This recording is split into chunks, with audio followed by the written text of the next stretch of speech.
Bismillahirrahmanirrahim. Assalamualaikum warahmatullahi wabarakatuh. Teman-teman sekalian, ketemu lagi dalam seri perkawinan beda agama. Kemarin kita sudah membahas tentang perkawinan WNI beda agama ke luar negeri. Mereka memilih negara-negara common law system yang bisa mengakomodir dan mengesahkan perkawinannya. Nah, kemudian bagaimana analisis hukum Indonesia dan teori hukum perdata internasional terkait dengan peristiwa ini atau kasus-kasus ini?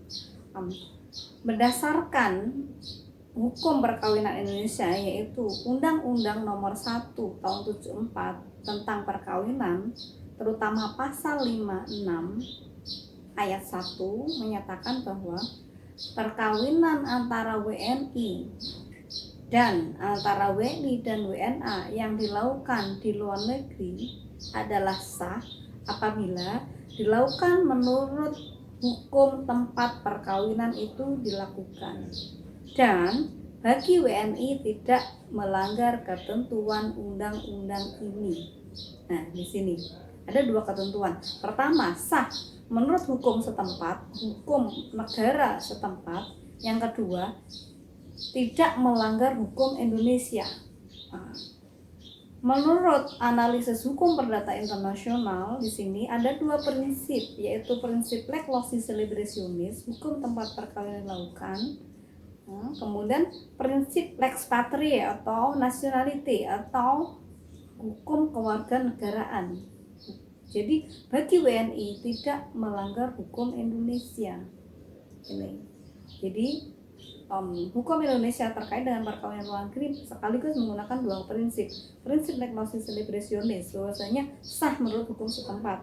Yang kedua, bagi WNI tidak melanggar ketentuan hukum Indonesia, ini lex patrie atau nationality, tidak melanggar hukum Indonesia karena WNI tidak boleh keluar atau menyimpang dari hukum Indonesia. Sehingga bagaimana menurut hukum Indonesia terkait dengan perkawinan yang sudah dianggap sah berdasarkan hukum luar negeri tadi, ya boleh saya katakan pasal 56 di sini dengan embel-embel bagi WNI tidak melanggar ketentuan hukum Indonesia tadi, ya, itu merupakan ketertiban umum dalam hukum Indonesia terkait dengan perkawinan luar negeri.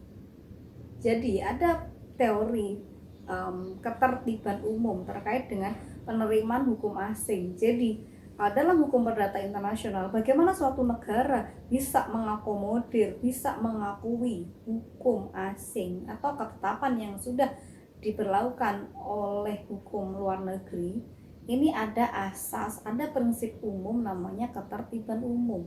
Suatu hukum asing bisa diterima di suatu negara ketika tidak menyimpangi, ketika tidak mencederai ketertiban umum suatu negara.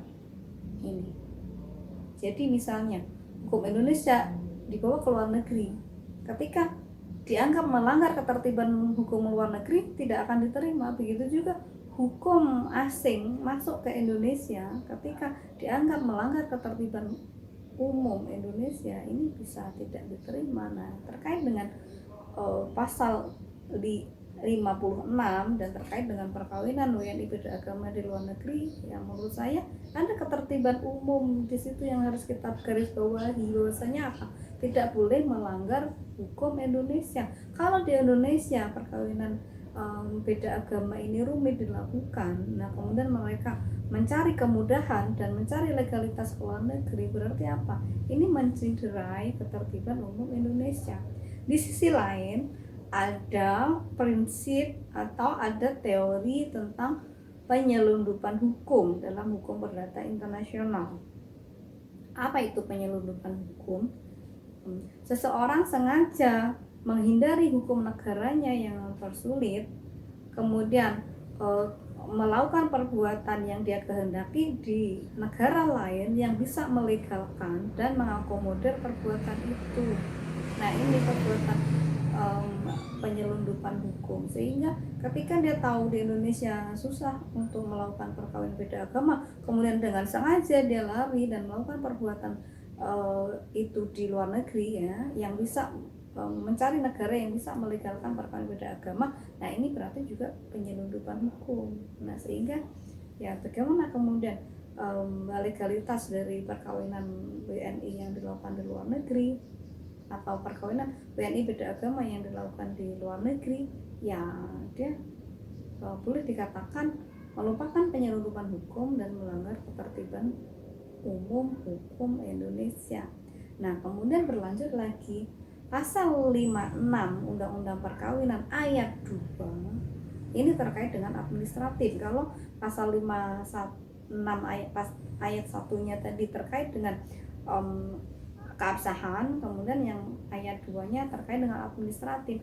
Paling lambat 1 tahun setelah tiba di Indonesia, perkawinan itu harus dicatatkan di pecatat perkawinan setempat. Nah ini juga bagaimana kemudian hukum Indonesia masih meregulasi tentang perkawinan WNI yang ke luar negeri. Setibanya di Indonesia maksimal atau paling lambat 1 tahun harus dicatatkan di mencatat perkawinan di Indonesia. Nah ini.